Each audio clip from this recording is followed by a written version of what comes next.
Everyone, आप सभी का स्वागत है मेरे इस न्यू चैनल यानी वांगशन फैंडम के पार्ट सेकंड वाले चैनल पे।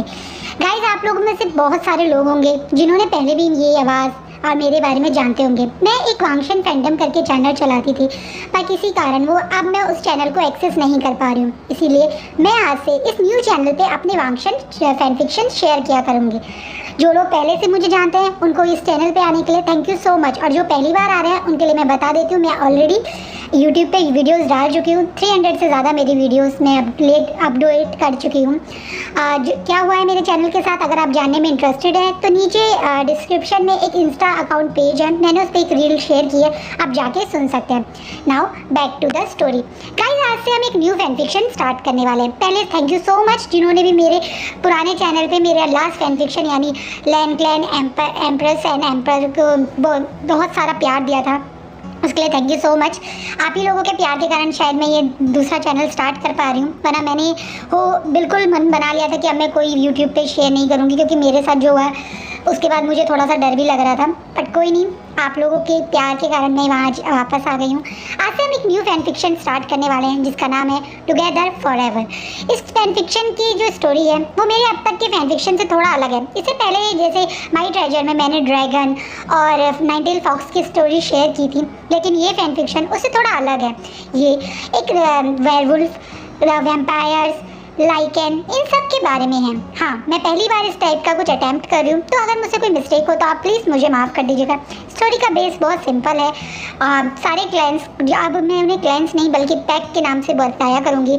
इसमें बहुत सारे सुपर नेचुरल क्रीचर्स हैं जो इस कल्टिवेशन वर्ल्ड में एक साथ रहते हैं, और उन सबको लीड करता है लैन क्लैन, जो कि लैन क्लैन के जो अल्फाज हैं वो अधिकतर काफ़ी सारे लाइकेन होते हैं, और उसी के अकॉर्डिंग स्टोरी आगे बढ़ती रहेगी। आपको मेरे बाकी दो फैन फिक्शन यानी जो मैंने लास्ट शेयर किया था, उनमें काफ़ी ज़्यादा आपको लग रहा था कि मैंने डार्क और लांग वांगजी दिखा दिया। इस फैन फिक्शन में हमारा पुराना लांग वांगजी वापस आ जाएगा, जो विंग के लिए बहुत ज़्यादा पॉजिटिव है, केयरिंग है, सपोर्टिव है और दुनिया से लड़ने के लिए तैयार है।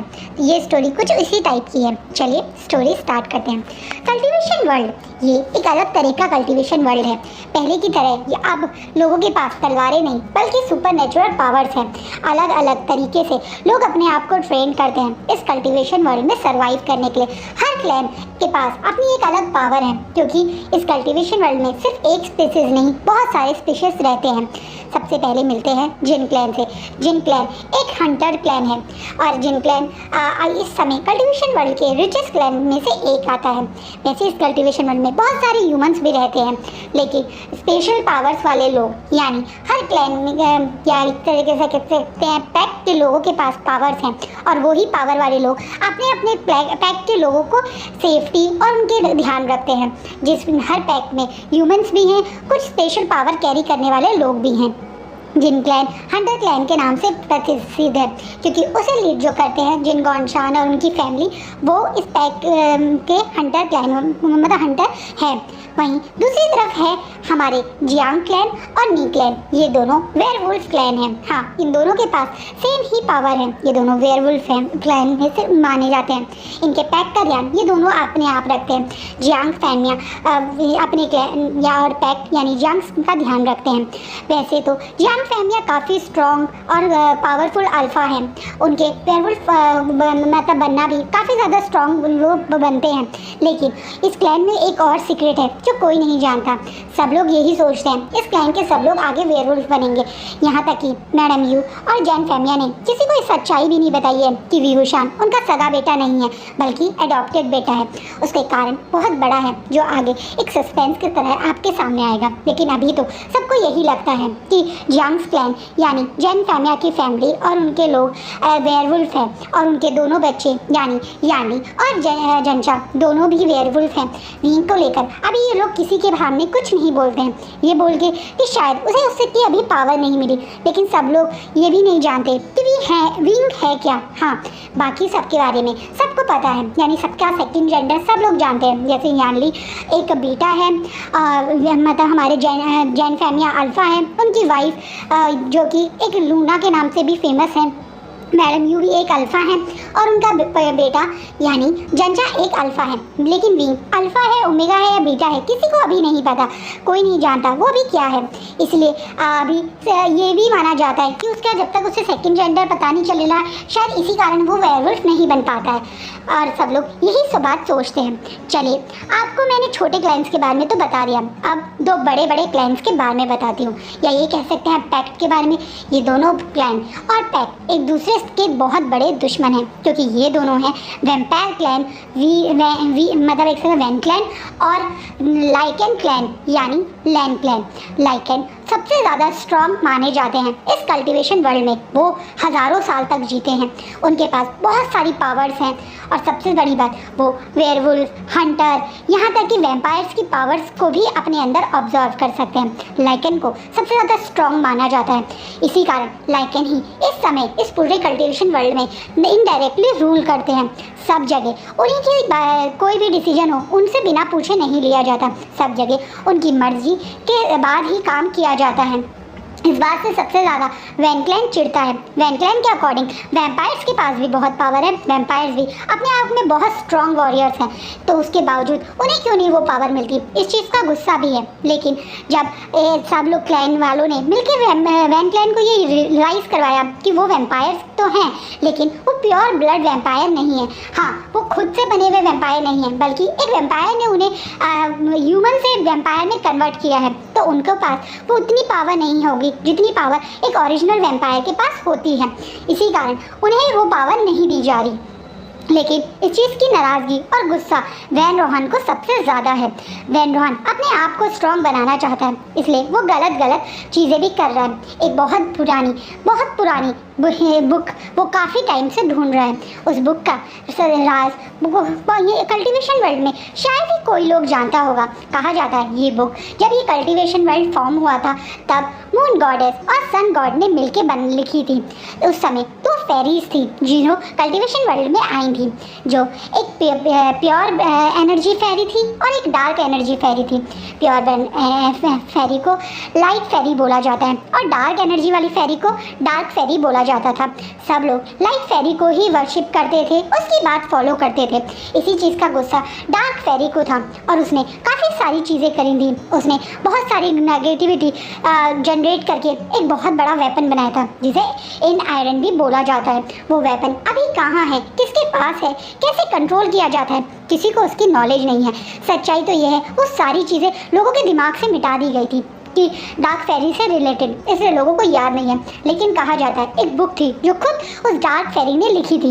उस बुक के अंदर वो सब कुछ है कि कहाँ है वो इन आयरन, कैसे वो इन आयरन कंट्रोल होगा और कौन होगा उस इन आयरन का मालिक, सब कुछ उस बुक में लिखा है। और वैन रोहन उस बुक को काफ़ी सालों से ढूंढ रहा है, लेकिन अब तक उस बुक के बारे में उसे कुछ नहीं पता चला है। ये वैन रोहन की दिमाग है, जिसे लगता है कि अगर वो एक बार वो बुक हासिल कर लेगा तो वो लैंडक्लैन को से ये सत्ता, ये पावर लेके खुद इस कल्टीवेशन वर्ल्ड को रूल करेगा। लेकिन बाकी लोग ऐसा नहीं चाहते, क्योंकि लैंडक्लैन अपनी पावर का फालतू का कोई शो ऑफ नहीं करता, किसी को डरकाता धमकाता नहीं है, बल्कि लोगों ने ही उसे उठा के एक तरह से कल्टीवेशन वर्ल्ड का सबसे पावरफुल क्लैन बना दिया है या पैक्ट बना दिया है। वो लोगों ने कभी इस चीज़ की कोशिश नहीं करी थी। लैंडक्लैन को पहले उनके एक तरीके से मिस्टर लैन और मैडम लैन करते थे, जिनके अब दो बेटे हैं, जिनका नाम है लान शिचेन और लांग वांगजिन। लान शिचेन एक तरीके से लाइकेन ही है, लेकिन कुछ है जो लान शिचेन के अंदर अलग है। वो ये है कि वो एक अल्फा नहीं बल्कि एक बीटा है, जो कि इस क्लैन को थोड़ा परेशान कर रहा है। क्योंकि सच्चाई ये है कि एक अल्फा एक तरह से लाइकेन हुई जो मोस्ट पावरफुल लाइकेन कहा जाता है, एक प्योर ब्लड अल्फा लाइकेन ही इस कल्टीवेशन वर्ल्ड का मोस्ट पावरफुल क्रिएचर्स है, या एक तरह से पावरफुल इंसान होगा, ये सब लोग जानते हैं। लेकिन उनका पहला हयात यानी एक तरह से शिचेन एक बीटा है। इस चीज़ की उन्हें स्ट्रेस है, लेकिन उन्हें खुशी भी है कि उसके बावजूद, बीटा होने के बावजूद भी वो काफ़ी पावरफुल है और वो एक लाइकेन ही है। इसलिए उन्हीं को इस समय लैंडक्लैन का या एक कह सकते हैं लैंड प्लैक का लीडर बनाया हुआ है।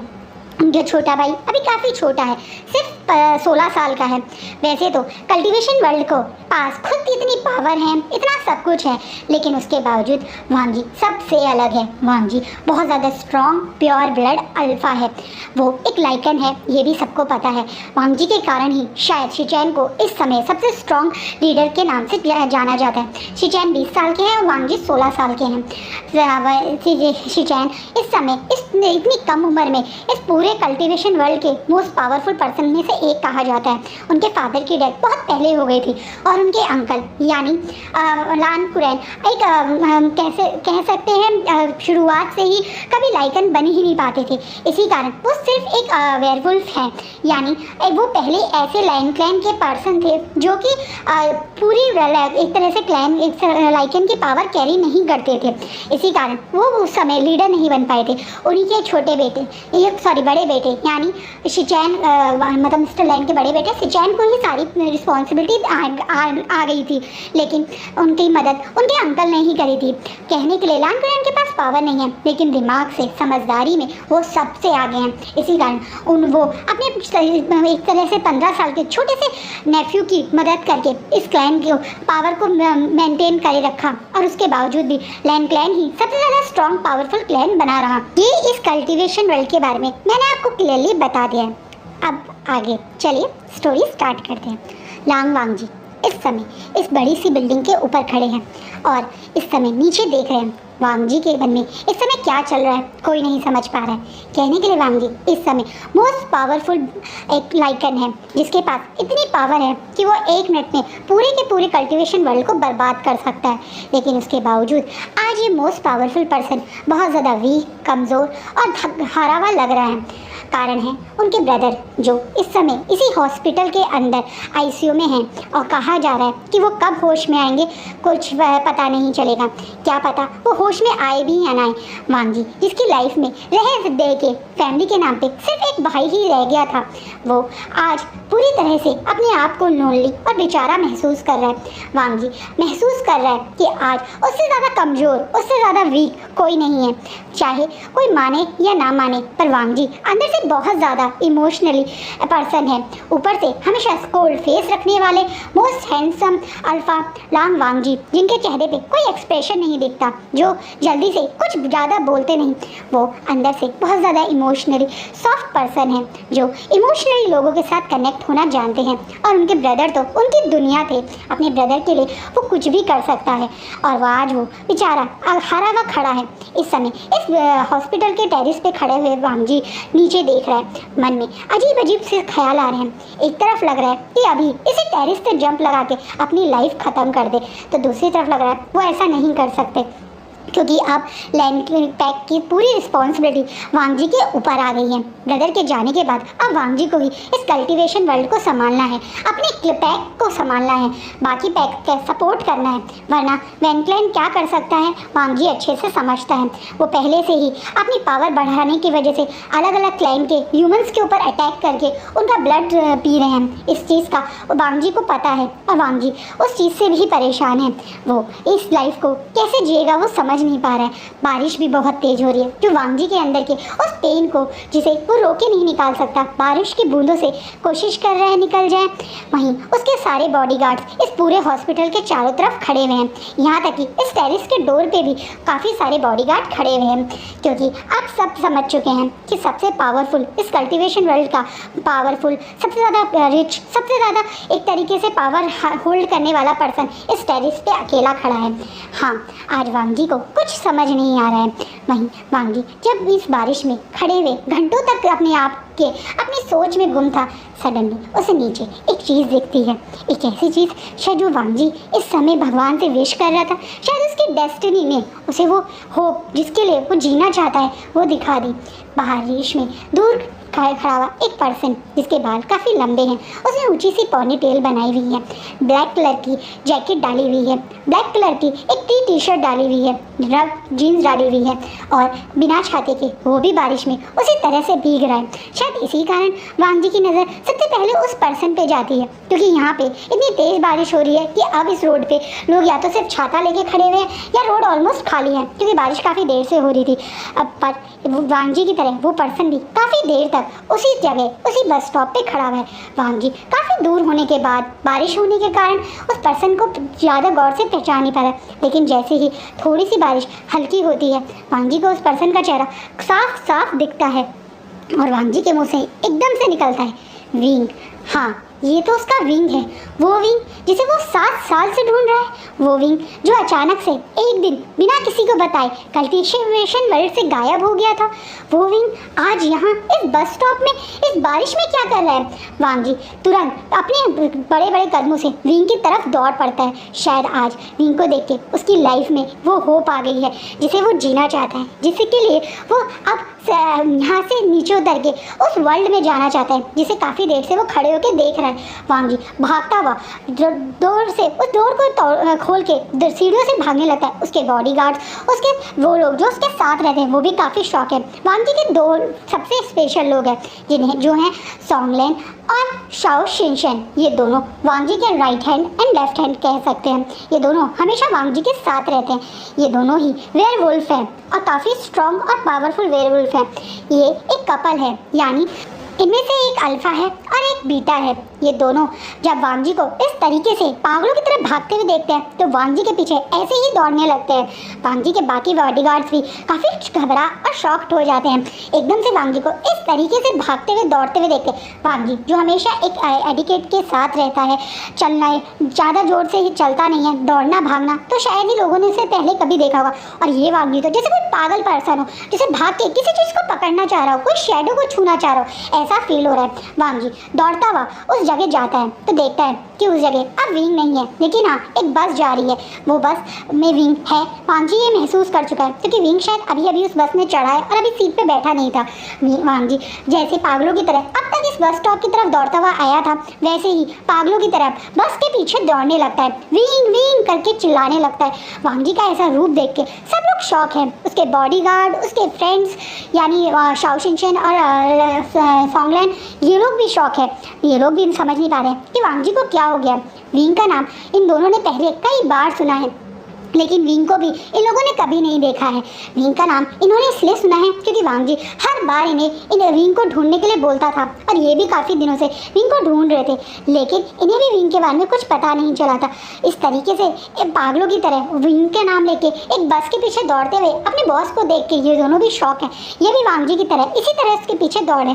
कुछ बॉडीगार्ड गार्ड लेके आ गए हैं वांग जी की मदद के लिए, पर इससे पहले ये लोग वहाँ पहुँचते हैं वांग जी शायद जो पिछले 3 दिन से अपने भाई के साथ नॉन स्टॉप है, कुछ खाया नहीं है, पिया नहीं है, इतने ज़्यादा स्ट्रेस में है, शायद अब उसकी बॉडी उसका साथ नहीं देती और वो थोड़ा सा लड़खड़ा के धड़ाम करके नीचे गिर जाता है। और जैसे ही वो नीचे गिरता है तो उसका सर ज़मीन में लगता है, जिसके कारण उसके सर के वो तुरंत बेहोश हो जाता है। पर वांग जी की आइज़ जब तक बंद हो रही हैं वो सिर्फ उस बस को देख रहा है, जैसे वो उस बस को कि अपनी पूरी पावर से रोकने की कोशिश कर रहा हो। ऐसा नहीं था, वांग जी अपनी पावर का यूज़ करके इस बस को रोक नहीं सकता था, लेकिन उसने अपने ब्रदर से प्रॉमिस किया है कि जब तक मतलब अभी कुछ टाइम पहले कुछ हुआ था वो मैं आपको नेक्स्ट पार्ट में बताऊंगी, जिसके कारण अभी वांग जी की ये लाइकन पावर लॉक्ड है जो अभी कुछ टाइम में खुलेगी। तो अभी वो अपनी लाइकन पावर को यूज़ नहीं कर पा रहा था, इसी कारण वो विंग को रोक नहीं पाया। अगर वो अपनी लाइकन पावर को यूज़ कर लेता तो शायद विंग उससे आज चला मतलब उसके दूर हो नहीं पाता। वो यही सोच है और वो आँखें बंद करके बेहोश हो जाता है। शाओ शिनशन और सॉन्गलैन उसे तुरंत हॉस्पिटल में वापस ले जाते हैं। डॉक्टर बताता है ज़्यादा घबराने की बात नहीं है, शायद ये बहुत ज़्यादा थक गए, कुछ खाया पिया नहीं है, इसी कारण ये बेहोश हो गए। लेकिन वो लोग भी समझ नहीं पाए कि विंग कौन था, कौन है ये विंग, क्या और वांग जी की लाइफ में क्यों है ये इतना इम्पोर्टेंट कि लांग वांग जी बिना कुछ सोचे समझे ऐसे पागलों की तरह रोड पे उसके पीछे दौड़ रहा था। कौन है ये लांग विंग को इन लोगों में से कोई नहीं जानता। ये सब लोग वांग जी की लाइफ में अभी कुछ समय पहले ही आए हैं, लेकिन हाँ जब से ये वांग जी की लाइफ में आए हैं विंग का नाम उन्होंने कई बार सुना है, पर वो सिर्फ उसका नाम सुना था। वांग जी की लाइफ में विंग इतना इम्पोर्टेंट है, इस तरह से वांग जी विंग के पीछे पागल है, ये लोगों ने भी आज पहली बार अपनी आँखों से देखा है। इन्हें भी उम्मीद नहीं थी कि विंग वांग जी को इस तरीके से इफ़ेक्ट करता है। वहीं वांग जी शायद आज बेहोश है पर मन में खुश है क्योंकि 7 साल बाद उसने अपनी विंग की पहली मतलब एक तरह से झलक देखी। विंग को 7 साल बाद देखकर वांग जी के दिल में जो खुशी है उसे तो आज कोई बयान नहीं कर सकता। वो दिल जो थोड़ी देर पहले रो रहा था, तड़प रहा था अपने भाई के इस हालत पे, उसके मन को जैसे हल्की सी शांति मिली हो, उसके दिल को हल्का सा सुकून मिला हो, विंग को देख के। आज से 7 साल पहले वांग जी और विंग एक दूसरे के साथ ही थे। जी हाँ, यहाँ से एक छोटा सा फ्लैशबैक है। वांग जी और विंग एक दूसरे को पहली बार आज नहीं मिल रहे हैं, बल्कि एक दूसरे को बहुत अच्छे से जानते हैं। जैसे मैंने बताया, कल्टीवेशन वर्ल्ड को रूल या एक तरीके से सबसे पावरफुल लैंड पैक्ट ही है। इसलिए लैंड पैक्ट हर साल अपने मतलब पैक्ट में सारे बाकी क्लैंस के यंगर एक तरह से वेयरवुल्फ या लोगों को अपने पैक्ट में बुलाते थे, उन्हें ट्रेन करने के लिए, उन्हें अपनी पावर किस तरह से कंट्रोल करना है, मार्शल आर्ट और इस टाइप की चीज़ें सिखाने के लिए। क्योंकि मानो या ना मानो पर ये कल्टीवेशन वर्ल्ड काफ़ी डेंजरस है। अलग अलग स्पीशीज़ हैं, अलग अलग तरह के लोग हैं जिनको ऐसे अपने आप को सेव करना हर किसी को आना चाहिए। इसलिए जो स्पेशल हायर्स होते हैं हर क्लैन के या हर पैक के, वो हर साल लैंड क्लैन में एक साथ इकट्ठा होते थे अपनी पावर्स के ऊपर काम करने के लिए, अपनी स्किल्स डेवलप करने के लिए। और ये काम स्पेशल डान कुरैन ने स्टार्ट किया था अपने ब्रदर के जाने के बाद। जब उनके ब्रदर और उनकी वाइफ की डेथ हुई थी, उस समय कहने के लिए सब लोग बहुत पावरफुल थे, उनके ब्रदर और उनकी वाइफ भी बहुत पावरफुल थे, लेकिन सही टाइम पे उन्हें सही मदद नहीं मिल पाई। क्योंकि बाकी हायर्स जो थे वो उतने पावरफुल नहीं थे, वो उतने अच्छे से ट्रेन नहीं थे जितने अच्छे से लैंड क्लैन के लोग ट्रेन होते हैं। और इसी कारण उनके ब्रदर और उनकी वाइफ की डेथ हो गई थी। कुरैन चाहते थे ऐसा दोबारा कभी ना हो, सब लोग अच्छे से ट्रेंड हो, सही समय आने पे सब लोग एक स्ट्रॉन्ग वॉरियर बन के एक दूसरे के साथ कंधे से कंधे मिला के सपोर्ट बन के खड़े हों। इसी कारण वो ये इस टाइप का प्रोग्राम उन्होंने स्टार्ट किया था, जिसमें जियांग क्लैन ने अपने तीनों बच्चे यानी यानली, जंचा और वी वुशान को भेजा था। वैसे ही जिन क्लैन ने अपने बच्चे जिन जुशान और अपनी बेटी जिन मैमिया को भी भेजा था। वहीं दूसरे मतलब नी क्लैन से भी नी हुसैन वहाँ आए थे। बाकी छोटे मोटे क्लैन से भी काफ़ी सारे लोग वहाँ आए थे। लेकिन हाँ, वैन क्लैन को यहाँ पे इनवाइट नहीं किया गया था। वैन क्लैन से कोशिश करी गई थी यहाँ ना आए, लेकिन उसके बावजूद वैन क्लैन ये दिखाने के लिए कि वो लैंड क्लैन के सपोर्ट में है, लैंड क्लैन को सपोर्ट करता है, ये दिखाने के लिए, सिर्फ शो करने के लिए अपने भाई के बच्चों को यानी वैनकिंग और वैनिंग को वहाँ भेजा था। क्योंकि उसे पता था कि वाइनिंग और वैंकिंग वहाँ जाके कुछ बड़ा प्रॉब्लम क्रिएट नहीं करेंगे, और उसे तो सिर्फ दुनिया को ये शो करना था कि वो सबके साथ मिलके रहना चाहता है। असलियत में वो ऐसा नहीं चाहता था। इसी कारण उसने अपने बच्चे नहीं भेजे, क्योंकि उसके बच्चे किसी और के अंदर शिष्य बन के रहे या स्टूडेंट बन के ट्रेंड हो, वो ऐसा नहीं चाहता था। वो चाहता था कि सिर्फ वो शो करे। इसी कारण उसने सिर्फ अपने भाइयों के बच्चों को भेज दिया था। सब लोग एक साथ लैंड क्लैन आए थे, लैंड क्लैन में ट्रेंड होने, लैंड क्लैन में एक तरीके से अपनी स्किल डेवलप करने। और वहीं पर वांग जी और विंग पहली बार मिले थे। और आज का फैन फिक्शन ये रुकता है। सो नेक्स्ट पार्ट में देखेंगे कि क्या हुआ था वांग जी और विंग के साथ, क्यों 7 साल पहले विंग सबकी लाइफ से चला गया था। ये भी आपको नेक्स्ट पार्ट में पता चल जाएगा। गाइस, मैंने बहुत हिम्मत करके, बहुत ज़्यादा अपने मन को स्ट्रॉन्ग करके ये फैन फिक्शन एक्सप्लेन करनी शुरू की है। आप यकीन नहीं मानेंगे, मुझे बहुत रोना आया था। करीबन 3 दिन तक तो मुझे सिर्फ आप रोना ही आ रहा था। मुझे ये लग रहा था कि मेरी 6 महीने की मेहनत, जिन लोगों से मैं कनेक्ट हुई थी, वो सब मैंने लॉस्ट कर दिया। मैंने अपना पूरा चैनल लॉस्ट कर दिया। अगर आप मुझे सचमुच में पहले भी प्यार करते थे और अब भी मुझे सपोर्ट करना चाहते हैं, तो प्लीज़ गाइस इस चैनल को सब्सक्राइब कीजिए।